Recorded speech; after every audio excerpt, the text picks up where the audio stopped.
And here we are today, Manali and me. We're going to talk about sleep deprivation. So every Tuesday, someone from Team iThrive comes and does a knowledge-based talk.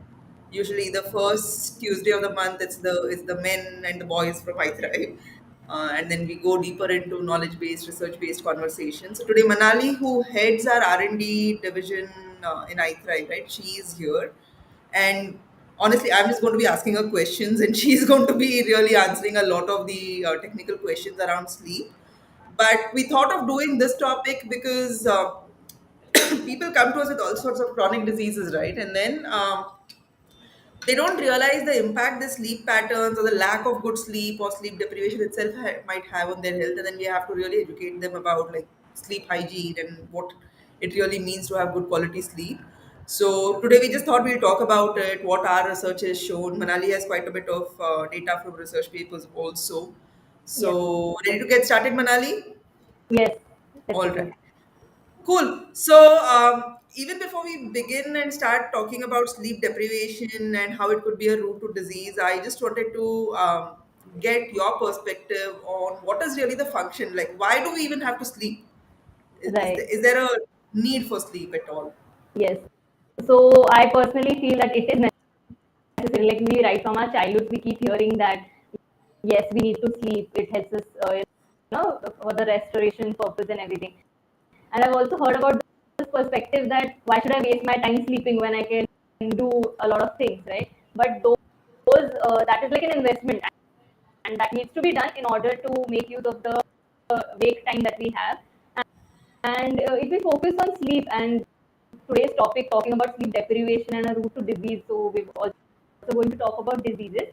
So when we learn about the functions, that is the time when we'll understand that what role sleep plays in every organ function and hence how it leads to diseases.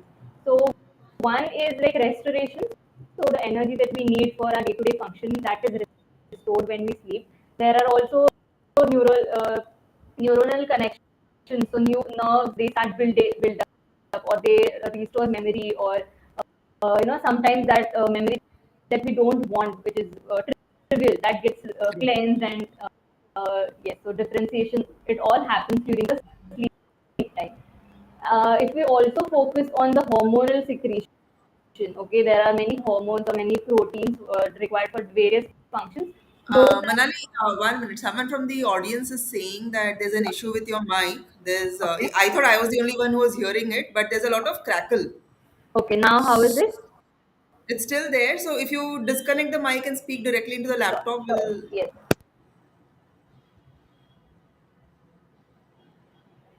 yeah, just see if that works better.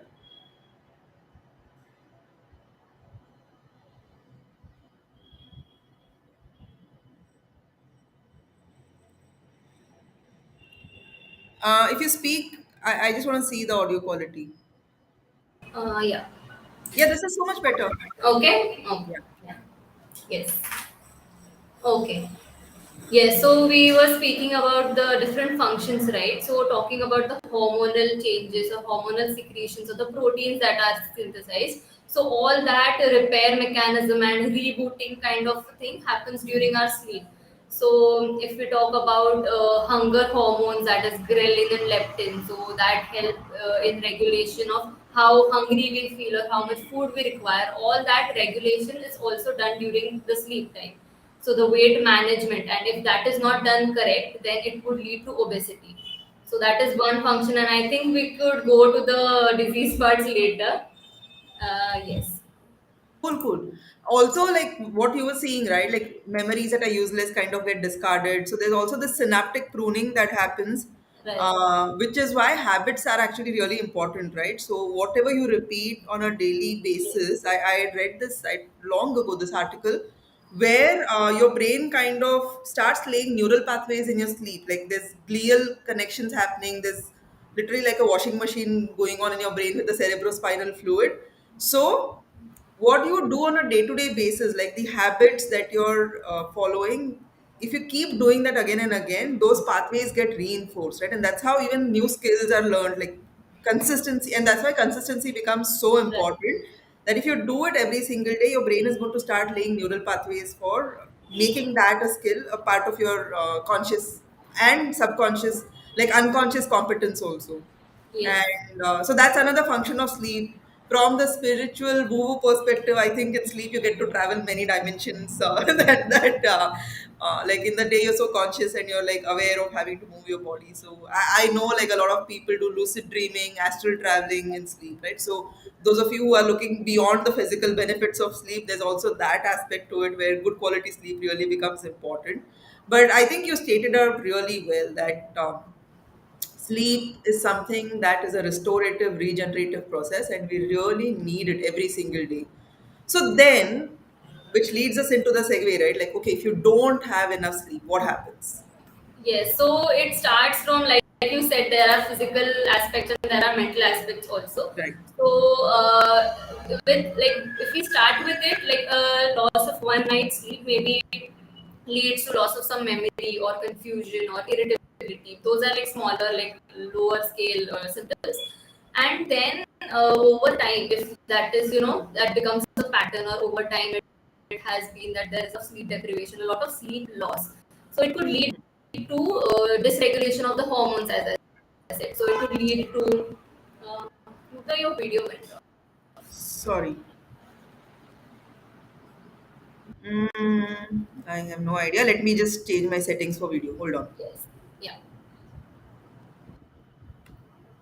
Yeah, for no apparent reason, my laptop decided I should go to some other camera app. Laptop decided to sleep. Yeah. Yes. So there are like if regulation is disrupted, then there's dysregulation. So it could lead to weight gain. It could build on insulin resistance or give rise to non-communicable diseases like even heart disease or increased blood pressure. So those are physical aspects, and Okay. because everything is related to memory, information, your brain health. So if something goes wrong and that repair mechanism doesn't happen, so it Hmm. could also lead to some mental health issues like depression or anxiety. So the part of brain, the amygdala, which is responsible for our emotional response, or like how we deal to fear, right? So that the response, like how we respond to fear, is also determined by sleep. So if we sleep well, we'll be more efficient in terms of our response. And if our amygdala, if our brain doesn't get enough sleep, then it could be irritable and just impulsive reaction would come. So yes, that is there. And if we do not get sufficient sleep during the night time, there is also like many of us experience that there are micro sleeps, right? So during the day, a part of our brain just shuts. We don't realize it happens for like many seconds, but sometimes it could be I might have been in meetings where micro sleep has happened. right. So only you know it, or even after waking up from that sleep, then you realize, oh, I was asleep, or I just zoned out.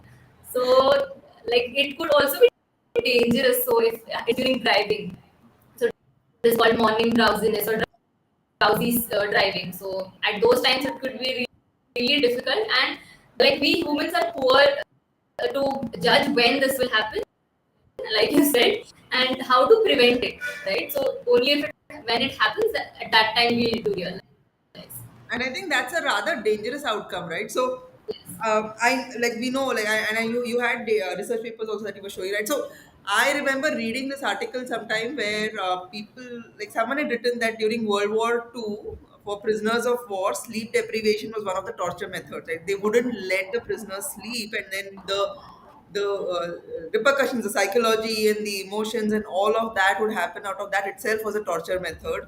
Um, but this micro sleep thing, like, I have a cousin who does a beautiful enactment of how he sits in meetings, what he does, and he's like, I start looking for toothpicks to just keep my eyes open, and then I'll be doing this, and I'll be doing this, and suddenly I'll be like this, and all of that.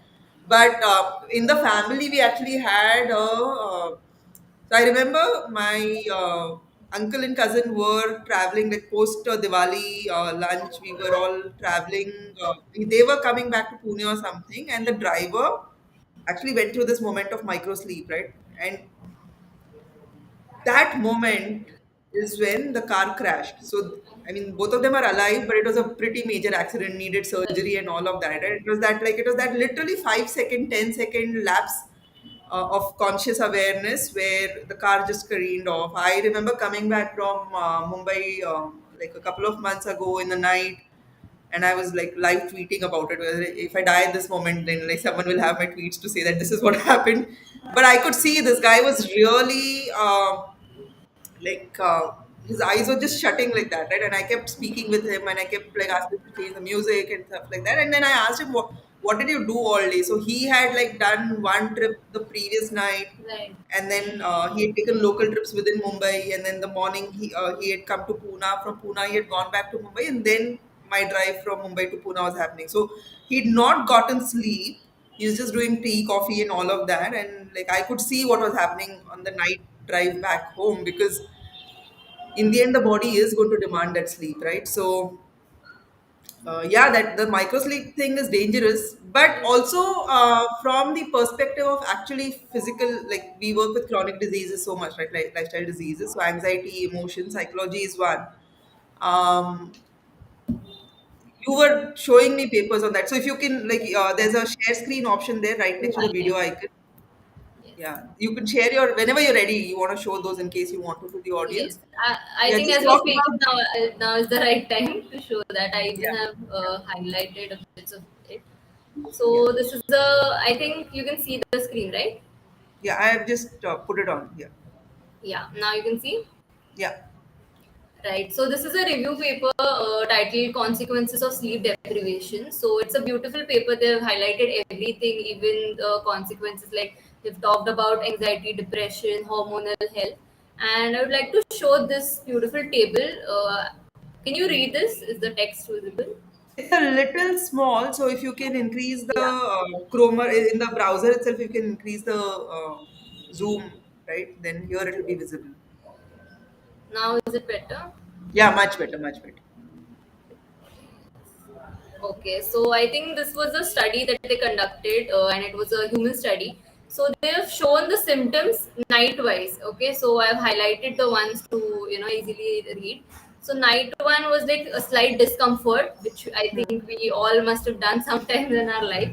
So slight discomfort is there, impairment in precise movement. So your precision gets on a toss, right? And when we see like the severity keeps on increasing. So after the night two of staying awake, the person feels fatigued. Then after the night three, like the tasks that require concentration or calculation, that ability starts getting impaired, and the person starts becoming more irritable and impolite. So Okay, the amount of patience and kindness somehow decreases. Then after the night four, there is perception disorders or illusions or hallucinations. So how we perceive our reality and how we react to it changes. There is again irritation and inaccuracy. After the night five, there is disturbances in reasoning and orientation. So what is okay, happening to us and what we are responding to it, how that is done, all the reasoning gets disturbed. Then there is visual and tactile hallucinations, as I said, and fatigue, irritability, delusions. These are again common. Then, like the subjects also exhibited distrust, like distrust within the situations that happened to them. Then the night six was no longer capable of interpreting reality. So I think which is wow. dangerous and surprising at the same time, and which is also termed as sleep deprivation psychosis. So unable to differentiate what's reality, what is happening. I think this is the torture technique that I mentioned earlier. Like, just don't let people sleep, and they'll just lose all touch with reality itself. Right. And I But think this can have like long term, detrimental effects that I don't think are reversible. so this is trauma only, no, of sorts. Like we do so much Yes. work now on Yes. mental health and trauma healing and all of that. If someone actually experienced this and went through Right. this, it is pretty traumatic as an experience to kind of go through this. But then, what about type two diabetes and these lifestyle diseases? How does lack of sleep correlate with those? Yes. I think I'd stop sharing. Yeah. Yes, right. So if we talk about obesity, so as I said, sleep helps us regulate the ghrelin and leptin hormones that Right. help us determine how hungry we are, how full we are. So because of that, if that regulation is not maintained, then we cannot estimate how much food we require, right? So it can lead to more intake, which can lead to obesity. Likewise, how insulin resistance is the ability of the insulin hormone to take in glucose inside the cells, right? So that ability, that is the insulin sensitivity, that role itself gets disrupted. Okay, so sleep helps us helps the insulin being more sensitive and more functional to take in the glucose. And also during the sleep time, the insulin takes up less of the glucose, so it Hmm. helps in maintaining that glucose uh, during that time. And because the insulin sensitivity is maintained, then the diabetes won't be, it can be prevented if the sleep is maintained. Also, if we talk about thyroid health, like I was talking about hormonal Right. change, so there were studies in rats, there were also studies in humans, I think it's in the same paper. So they were talking that our T3, T4, the thyroid hormones, and also the thyroid stimulating hormone, these were initially they increased after sleep deprivation. Okay, slightly they were increased, and after that, like after overtime sleep deprivation, there was a sudden, like, significant dip. Yeah. So all the thyroid hormones were being produced less. So again, it indicates how it can also determine the Yeah, I thyroid. think kind like at some level, even the HPA axis gets activated as a stress response, right? Right, So right, when we teach in the academy, we're talking of the HPA axis, the SAM axis, and I think that sleep deprivation would activate the entire stress right. response because the body would feel under threat, like the mind would feel under threat if you can't sleep. Yes, Now, it could happen because of already feeling like you're in a threatening situation, and that's why you can't shut down and sleep. Like I've known of cases like that, right? Where physically you might be tired, but because your mind is like hyper vigilant, you can't sleep. right. Or because like physically you're doing things like blue light and all that, which we'll talk about, and then you can't just shut down. But Yes, no matter what, sleep deprivation will definitely activate the stress response. And yes, then I think through that the thyroid also could get impacted, right? So right. initially extra hormones are being produced to mitigate the stress that And once the thyroid hormone, thyroid health is disrupted, then all the entire metabolism system, it starts acting here. and even high blood pressure is Yes. usually correlated with poor sleep, right? Right, right. So every let's talk about high blood pressure, inflammation, all these symptoms. The rate of it starts increasing. And if we talk about normal sleep, we know that the metabolic rate and like alertness is high during the day, and we expect it to come down during the evening time and the night time, right? So if we are not sleeping, then it is still on the higher edge, which Right. we do not want. That is like out of the cycle. So yes, that leads to heart Yeah, I disease. think like these basic lifestyle diseases that we spoke of, and then even the more complicated ones that we work with, autoimmune and all, we've seen so Yes. much progression. Like either the disease really comes to a reversal point, and like Right.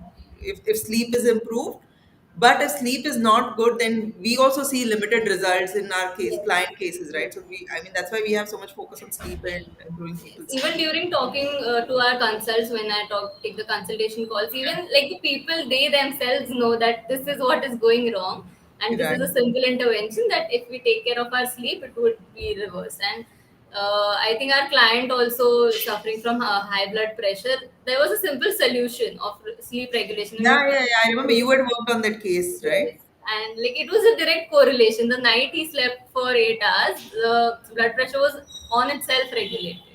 Right. So yes, its effects are miraculous. Yeah, it is. It is like sleep is really one of the most powerful healing tools. Not just sleep, good sleep, and we're going to talk about Yes, what good sleep is, correct. right? But I think it's one of the most powerful healing modalities we have access to. It's free. You don't need to do anything. You just have to go to sleep, like Sleeping Beauty did, but not for 100 years. But yeah, so when we say, so before we talk about like optimal sleep and good sleep, what are the things people are doing without even realizing that actually disrupts their sleep? Like just examples of things that people do where sleep gets impaired.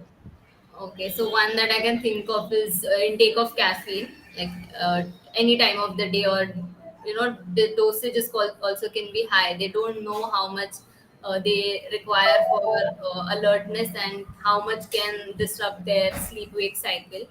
That is one thing. And if you talk about good sleep hygiene, so people, like, we do recommend good sleep hygiene for people to help them with healthy sleeping, but sometimes the hygiene is disrupted unknowingly. Hmm. So Hmm. let's say use of artificial lights during the later Right. parts of the day. And I've also heard in a podcast that our temperature, it is like we need cold exposure during the morning and warm exposure during the end of the day. So that needs to be regulated, and sometimes if that is disrupted, then again it gives rise to that sense of alertness during the evening or late night time. We don't want it.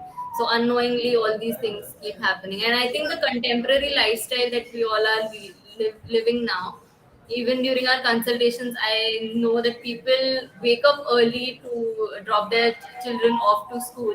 They go through their entire day, and because they don't feel, there's something, they didn't do something for themselves, so they just want to sit and read or play a game of chess. For Hmm. that, they are waking up at like staying awake at Staying night. up. Yeah. And again the next day they have to wake up early for their responsibilities. So somewhere we need to find that balance and make time Yeah. for ourselves at the right time. Yeah, I think that like wanting to reward yourself at the end of the day with maybe a Netflix binge watch, or like even if you are someone who's creative, like you want to do art or you want to do something, but like the only time you have is like maybe after 10. So you might end up indulging in that and doing it for yourself so that you just feel a little better about yourself. But then the price you're paying is the lack of sleep. Also, Yes. so definitely you spoke of light, right? Like blue light, it's really become invasive, and it's people don't know the impact it has. You can follow Rusty, who was watching this on Twitter. He's like constantly talking about light and EMF, but definitely with sleep, the less blue light exposure you have, especially post maybe 5 p.m., 6 p.m., the better is your the better are your chances of actually going to bed on time and getting deeper sleep also. Caffeine, most people do not do well when it comes to sleep quality if they have coffee after 3 p.m., right? So Yes. make sure your last cup of coffee is not after 3 p.m. because that's going to artificially, like caffeine's half life itself is 8 hours for it to get metabolized out of your body, right? So you can't like I've personally experienced this. I love coffee, so sometimes out of temptation, if the team is ordering, I'll drink coffee. But then if I drink it later in the evening, even if I go to bed because I'm tired, my quality of sleep is very restless. Like I'm not in that deep sleep where I'm asleep. Like I just have a very fluttering sleep because of coffee. So caffeine is another big thing, and then of course, like if you have anxiety about the future, or if you're ruminating on the past, right? Like psychologically, if there are things happening, your mental frameworks are kind of disturbing you, then falling asleep becomes difficult. And there are ways to deal with that also. So you spoke about warm and cold, but I think let's start off with like with some tools, like people who are watching this, let's leave them with some basic toolkit that they can start from tomorrow, like tonight and then tomorrow. If you had your coffee already, don't worry, you can stop doing that tomorrow. But let's start off like when you wake up, you spoke about sunlight exposure, right? So what would be a good way, like when should you get your sunlight exposure to get your sleep back? Because sleep happens in the night when you're waking up in the morning. The sun is up through the day. So what Yes. should you really be doing for sunlight exposure?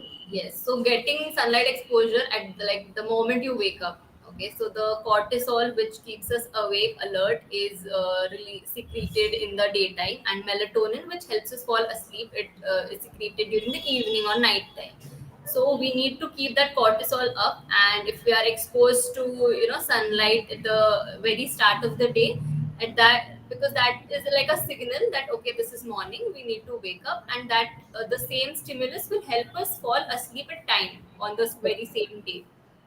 All right. So that So, is, yeah. so sunlight exposure as soon within the first whatever 10-15 minutes of waking up. And then what do you do when it's weather like this?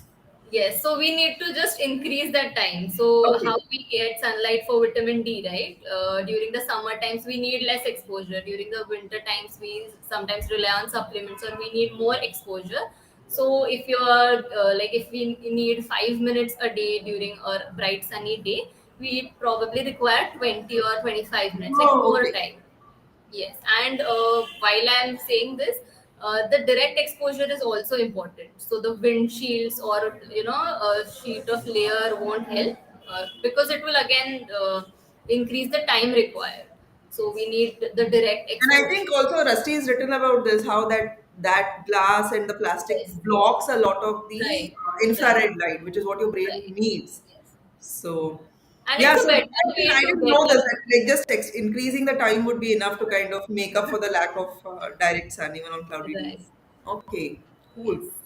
All right, so that's about sunlight. Blue light I briefly mentioned, but if you could give tips to people on what to do to kind of reduce blue light exposure to get better sleep. Right. So, as many people, I think Rusty is also trying to get more synchronized with the circadian rhythm. That is how people in village, they wake up early with the sun, and they wind off their work during the evening time. So we also need to try to do as much as we can. Okay, so get done with all the work which requires artificial lights like laptops or mobile phones, at least until the evening. Keep your other work, I think, not work, but socializing more with, spending time People. with your loved ones, yeah, making connections. So that towards the end of the day, so that you don't need to depend on artificial lights, because that is like a stimulant which we do not want towards the end of the day. I think also switching to yellow lights instead of white lights would be one helpful thing if And you. red light filters on the phone, because even if we finish work, we still looking at our phone for something. Right, Maybe you just want to order something from Zomato, right? right, But even for that, then a red light filter really helps. And I like your idea about meeting people and like just being with people, because I think that also helps you wind down, right? Like if you meet right. someone, you can talk about your day, you can de-stress basically, Yes, and you don't have to carry that right up to your bed. I and think it that's a helps brilliant keep suggestion. grounded. Yes, Yeah, no and one's. if you want to read, then prefer hard copies and instead of Yeah. any book. Cool. All right. And then caffeine we spoke of, like not having coffee Right. beyond three. Find your. Actually, we've had a lot of people who say they can't sleep and they have sleep issues. And then in the first week, we cut off coffee and tea, and then they're like sleepy all the time, right? So, yeah. So it's like, then you see that it was the caffeine that was keeping sleep away, and the body naturally is actually quite sleep deprived. Yes. And then, like, it recovers in a week, the circadian rhythm comes back. And I But think finding the right amount of coffee, not required but desired by your body is more important, because some people, like, I think I can sleep with coffee, like, yeah, that happens to me. But then there will be like palpitations, or my oh, okay. activity would increase, but I can sleep at night.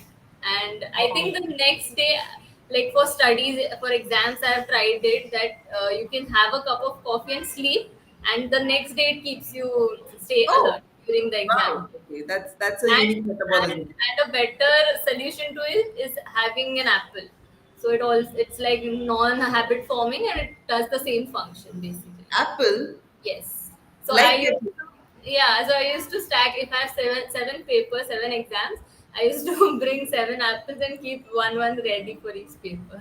Wow, I didn't know that. How does that make it? I didn't even know this. Like, Yeah, even I haven't gone to look at the its mechanism, but it does help. Or the action of it, of us chewing it, the fiber, chewing. Yeah. sugar, and yes, so Okay, all right. That that that might make sense. For me, I just can't sleep with coffee. Avinash, on the other hand, can drink a cup of coffee and go to bed in 15 minutes after that, yes, and have really good sleep.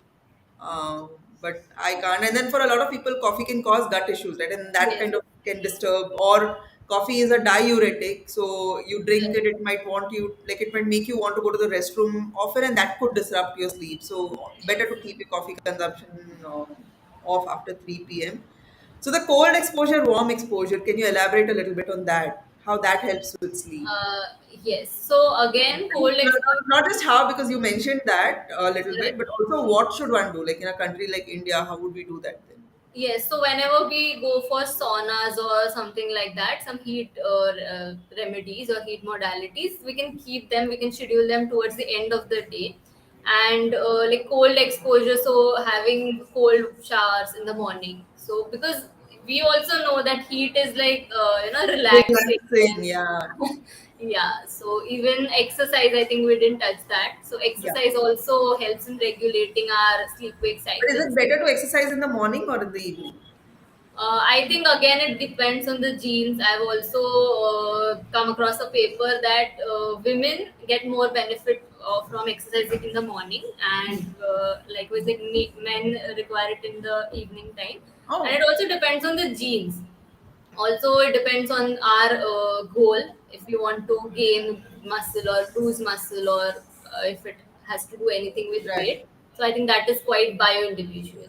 Yeah, I think it's really bio individual. Like I get really hyped if I work out in the evening than sleep. Yes. Because my body just goes into that mode of let's make more adrenaline and let's like increase your heart rate and all of that. And that's not like I prefer my evenings to be really gentle, right? Yes. And I've never had sleep issues ever. I've been someone who can sleep anywhere. Same. I'm 30 and I can fall asleep. And I think it's a genetic gift from my dad. My dad could fall asleep in a bus while standing. Like he'd be standing in the Mumbai bus and he'd be sleeping there and not falling. But for me also, I can literally sleep anywhere without any issue. So I've never Right. worried about sleep except when I drink coffee, right? And Right. for somebody who's a good sleeper, if sleep gets impacted, you feel really Right. lousy about it the next day. But you also have been a like sleep has not been an issue. Never, never. So I can sleep anywhere, anywhere. Even in case of my father, only my mother struggles with it. Like, how can you sleep? That is one thing, and one as you also talked about psychological factors. So I have this thing that if I do not get done with my task that I plan to do in the day, I feel that need of doing it, or doing just one tick off, and then That's like your dopamine reward system needs to be activated, right. I So think. my sleep requirement is like I can sleep anytime. Like if you ask me to sleep for 24 hours, I'll sleep. And I don't know about the zodiac, but I've read that Taurus needs 27 hours of sleep. So Oh, I it's didn't like, know that either. yeah, so how much ever you give, it is less only. So All right. that is there, but still, even if I want to sleep, but there is other part of me that wants to get work done first and then sleep. Uh, And then, on to the questions that are there in the chat. Two more things I wanted us to address. One is how important is consistency with your sleep schedule, right? Because that's Right. something that I see most young people really messing up on that. Weekdays, weekends, depending on Yes. meeting times, like different day times every single day, right? So, how important is Right. consistency when it comes to your sleep Yes, schedule? so it's very, very important. And if you look at circadian rhythm studies, so they study the pattern, the number of hours we sleep and we wake up. So each and every day, like you said, it's a habit. So it's a cue for the next day for the regulation. So even we can see that even on weekends, if we are waking up every day at let's say 6 a.m., on the weekends also we wake up, and that's our body's habit, And get which is super healthy. disappointed in ourselves for waking up without an alarm. Yes, but see, if you don't do that, if you don't wake up on at 6 on Saturdays and Sundays, then Monday will get affected, Yeah. and I think that we all experience the Monday blues. So it's very important to maintain that balance, even on weekends, even on holidays or vacations. Like my father also says that wake up, have your meal, and then maybe if you want, you go Sleep sleep, in. but maintain that cycle. But I think even that is not advisable, because like interrupted sleep, or recovering later on, compensating later on in the later part of the day or weekends, And it is Naveen not. had that question, can you compensate for poor sleep in the night in the daytime? But we'll get to that No, so question the and then sleep we'll lost conclude. is Yeah. sleep lost. Yeah. So consistency is really Right. important. I've also experienced like I'm a really good sleeper. I sleep early and I wake up early.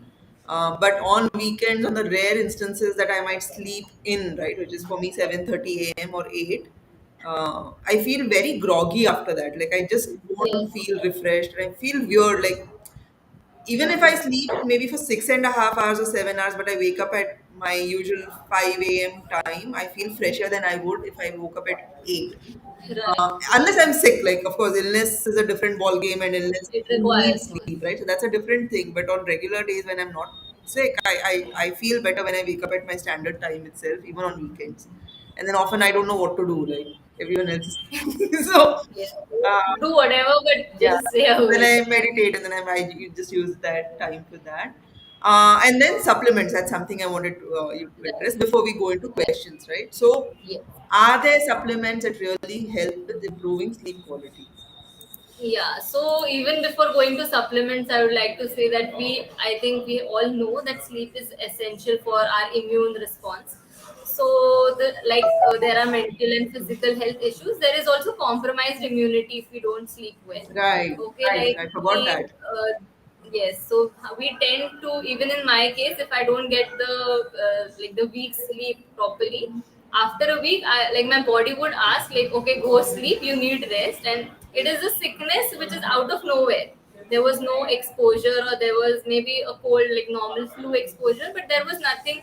Like when we fall sick, we realize that there is slow graduation and slow buildup of, let's say, there is cough or cold, we start feeling feverish. But when it is out of exertion, it is like overnight you are sick and you just need Right, rest. So the immune system is also compromised because of sleep deprivation. So that is there, like we need to take care of sleep for that reason as well.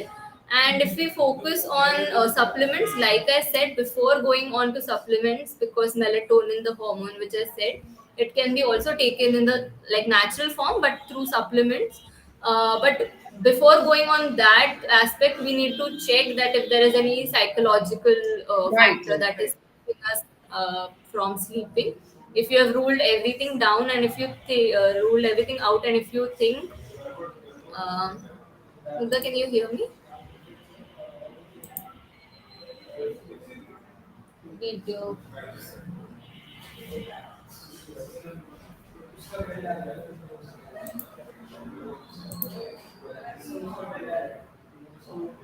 Can you hear me?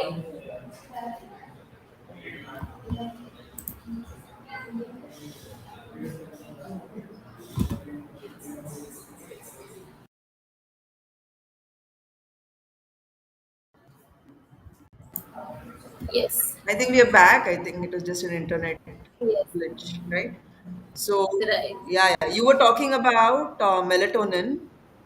Yes. So I was saying that before going on to supplements, it's best to rule out any psychological factors that are keeping us from not sleeping. Yes. So if we talk supplements, this melatonin is one thing which helps regulate the sleep cycle, but it is also habit forming. So be sure, if you want to take that, consult a nutritionist or a doctor before going on that, and taper it down as in when your needs are met. Like, don't depend on it all the time. Okay, then there are some herbs, let's say ashwagandha, which helps us in stress releasing, then lemon balm, hops, passion flower. So these are a few herbs, also valerian root or chamomile. And there are also some nutrients which our body like naturally requires, so which is vitamin B6 or glycine or theanine, also inositol and GABA. And So magnesium. yes, magnesium. So we again, I think magnesium also. I have heard people saying that like caffeine, they start feeling sleepy even during the day. So maybe you need to check like when you need to take magnesium for you. Like it could be bioindividual.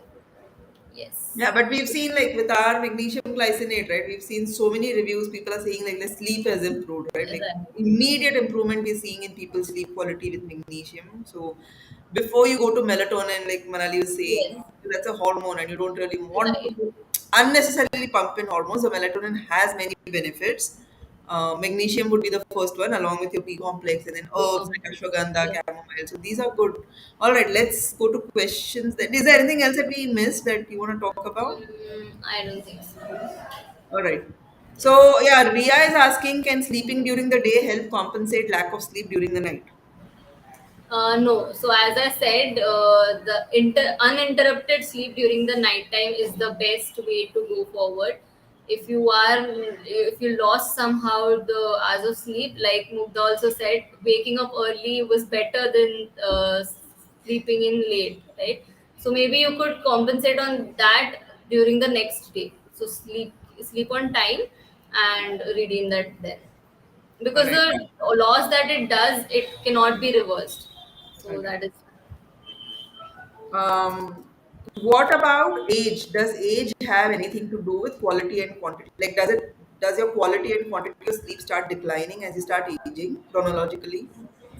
Yes, so the quality or the ease of with which we can sleep, I think that gets disrupted. I think in our case, I'm not that age, but right from the birth, I don't think it has changed, and even you can still sleep well. Yeah, yeah, yeah. For me also, it's not true. Like I've always slept very well. Yes, but some people, I think it could be other factors like stressors or any emotional or mental stressors, But which you know what? Like actually, now that we're speaking about it, I need lesser sleep. So, assuming there's no coffee or no other interruptions like that, then if I sleep on time, let's say maybe 10, I naturally wake up even before the alarm rings at like 4:30 a.m. Around 6.5 hours sleep is what I need. So I can even time. So if I know I have to wake up and go somewhere, I can sleep a little earlier. So that's been my experience. And earlier I used to sleep for a full 8 hours, right. 10 to 6, right? But now I don't need that much sleep. Thank you. So yeah, so my sleep quantity has come down. Quality has not been impacted. I still wake up feeling Right. really refreshed, but quantity definitely has come down.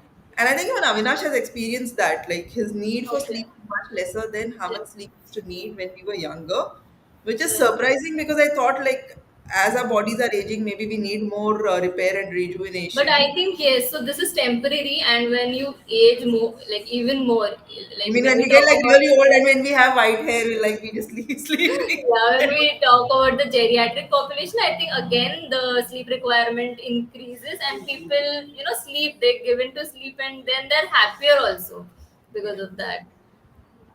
Keep your grandmoms happy by letting them sleep. All right. I've heard that sleep deprivation affects dopamine signaling in the brain very strongly. Is this true? That's a question from Ranodip. Dopamine signaling, I don't know actually, Okay. but because all the neurotransmitters, all the hormone secretion, all the entire function of the brain, it is kept intact when we sleep. So I think that could be the reason. I need to look into it. All right. What are the best ways to induce sleep for someone who has difficulty sleeping? I think we Yes, covered quite a few points right. there. And Additional, yeah, go ahead. You saying as something? we always say, that first identify the root cause, like why it is happening for you, and I think the right diagnosis then could help us Yeah, identify. yeah. Sometimes deficiencies, even toxins, like even a gut disturbance Right. could cause that, right? And like as a temporary fix until that root cause gets resolved, things that we found really useful is chamomile tea. So maybe around 7 p.m. you do chamomile and valerian root tea. That kind of makes you a little more sleepy.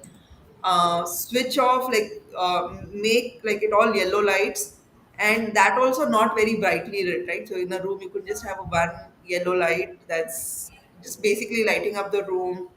Avoid stimulants, so that we spoke about. And if it's still very hard to sleep, you could do a mixture of like ground poppy seeds with some honey and just have that. And it really, because not, so poppy seeds are what I use to make opium also, right? So poppy seeds actually do induce sleep.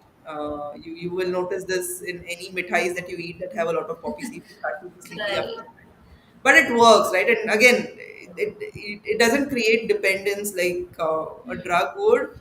So until the root causes are fully resolved, you could just do like some poppy seeds with honey to kind of just get better sleep, because it's a vicious cycle. If you don't get good sleep, your next day is impacted, your next day is impacted, then again your sleep cycle is impacted, right? So I think also getting sunlight exposure at the start of the day would help. That it is yeah, like yeah, a natural we've already inhibitor. spoken, but Yes. even with all of those and even with blood work, like if it's still taking time, then poppy Right. seeds is something very easy.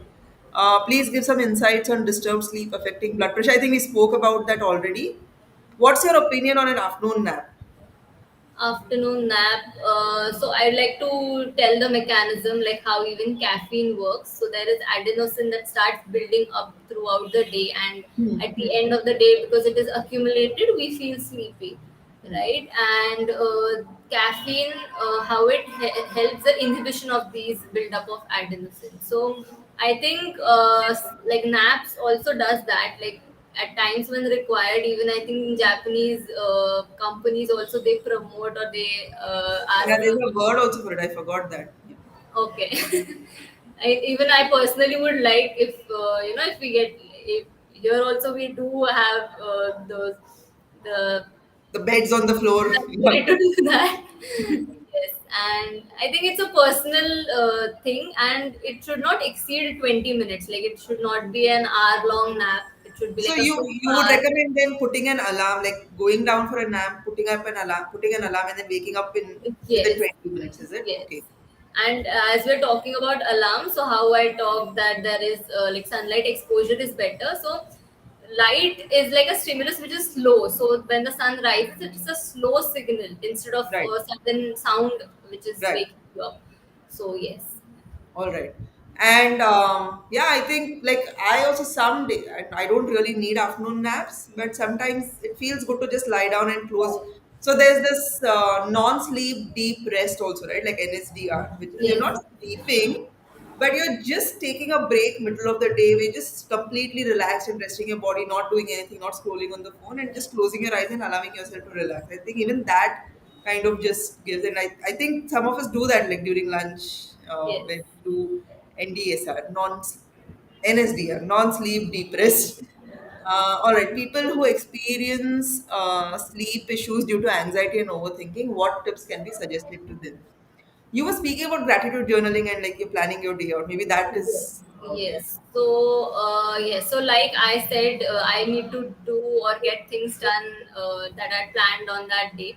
So, maybe setting up a nighttime routine. So, as we talked about maintaining good sleep hygiene, like the sleep environment where you sleep in, the temperature, light, taking care of that, along with setting a routine. So, maybe journaling, maybe gratitude journaling. Like every day when you wake up, you can express your gratitude, and at the same time when you sleep, so you just set your intentions for the next day. You plan, okay, I need to do this in the next day, so we have it sorted in our mind, so we don't need to ponder over it when we lie down on the bed.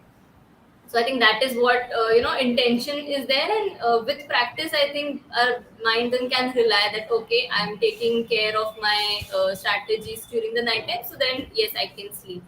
Mukta, can you also suggest Yeah, something? there's a lot that can be done. See, anxiety is usually fear of the future, right? Anxiety never comes for the past, and like you said, like planning your day or planning. So what I do for like when I work one on one with people is of course ask them to plan for 3 months, 6 months, and a life vision also. But on like for those who have a lot of anxiety, then planning for the next day really brings some degree of certainty into the next day and allows the brain to kind of just calm down. For those that like I know of some people who go into this rumination mode, right? Like they'll just look at the past again and again and again and again, and like they could have been trauma, they could have been heartbreak, they could have been lost relationships, and then you're just ruminating over that. So often, then for that kind of a pattern, I find meditation is really useful. And there are different kinds of meditation, right? Like you could do something which is like an embodiment meditation, which is where you're like connecting with your body, like just talking to your body and helping it calm down and relax. You could do like in India we have this yoga nidra, right? So you could find a really good yoga nidra practice and do that, because that is going to help your body, just body and brain together, just calm down. Of course, if there's a lot of trauma and there's a lot of baggage that you're carrying, it really helps to have good therapy so that that can be sorted out, right? So if there's intense trauma, or if someone's going through an existential crisis where like they don't even know what they're doing in life, that needs a certain degree of therapy and discussion and talking and tools and integration work. But again, like so if anxiety is a pattern, then planning really helps with it. And if the past is really worrying you, meditation, writing it out, gratitude journaling. Not that you bypass spiritually with whatever crap is going on. Like, if there is something that's really getting in the way of your happiness on a day to day basis, you have to address that. Could be Yes. a toxic relationship, could be a partner, could be a toxic boss, or the kind of work you're doing, could be anything. So, you have to address right that. That's why your mind is bringing it to your attention that, hey, something's wrong, fix it. Like a bodily symptom. So, like get down to the root, and that's why therapy really helps, but not like conventional therapy. I don't want to make this talk about that. Like, but yeah, like you need to seek, like if it feels like the struggle is like just too much on a day-to-day basis just to fall asleep, then you need to seek help and get it sorted by someone like what we are Okay. doing, Avinash and I, right? So that Yes. helps. All right, I think siesta. Dipti is saying siesta. Okay, I think she's giving me the word that I was struggling with for the afternoon nap. Yeah, that's Italy. Italians love their siesta. All right, I think Manali, this was a pretty interesting conversation and lots of points that we covered. Thank you Yes. so much for your time, and sorry Thank for the internet glitches that happened, guys. I'll blame it on Mercury retrograde and all right. Chalo. Bye bye, everyone. And next Tuesday, there'll be something else in the team will do. I don't know what else. But we'll be back for sure. Okay. Bye bye. Sleep well. Yeah. Yeah. Sleep well, everyone.